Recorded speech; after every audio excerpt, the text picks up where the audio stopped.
Hello বন্ধুরা, আজ আমি চলে এসেছি ছোট থেকে বড় অনেক রকম চকলেট নিয়ে। আর এই চকলেটগুলো আমি কোথা থেকে পেয়েছি সেই গল্পই তোমাদের সঙ্গে আজ আমি করব। তো প্রথমে আসছে এই ছোট চকলেটটা। আমি যাচ্ছিলাম আমার মানির বাড়ি, সেই মানি আমাকে এই চকলেটটা যেতে যেতে কিনে দিয়েছে। আর এই বড় চকলেটটাও দিয়েছে আমার মানি। আমাকে এই দুটো চকলেটই মানি দিয়েছে।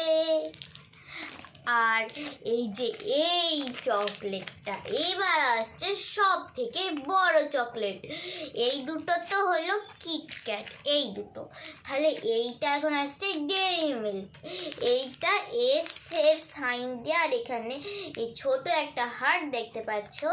এই হার্টটা এর ভিতরে মাঝখানে দিয়ে আছে।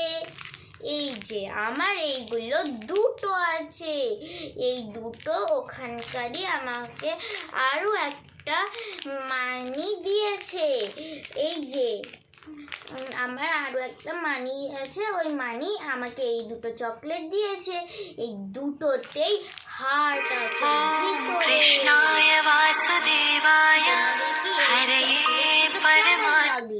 অবশ্যই কিন্তু কমেন্টে জানিও।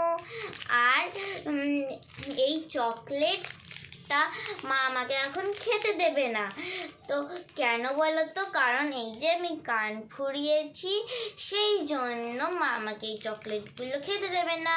এগুলো মা ফ্রিজে ভরে দেবে, কারণ আমি যদি খাই তাহলে আমার কান পেকে যাবে। সেই জন্য এই সব চকলেট আমি এখন একদম খেতে পারবো না। তোমাদের কি চকলেট খেতে ভালো লাগে? অবশ্যই কিন্তু কমেন্টে জানিও। চলো এটা ফ্রিজে রেখে আসি। Bye bye. তো আমি চকলেটগুলো ফ্রিজে রেখে চলে এলাম। আর যখন এই চকলেটগুলো ওপেন করব তখন তোমাদের সঙ্গে অবশ্যই শেয়ার করব। Tata, bye bye.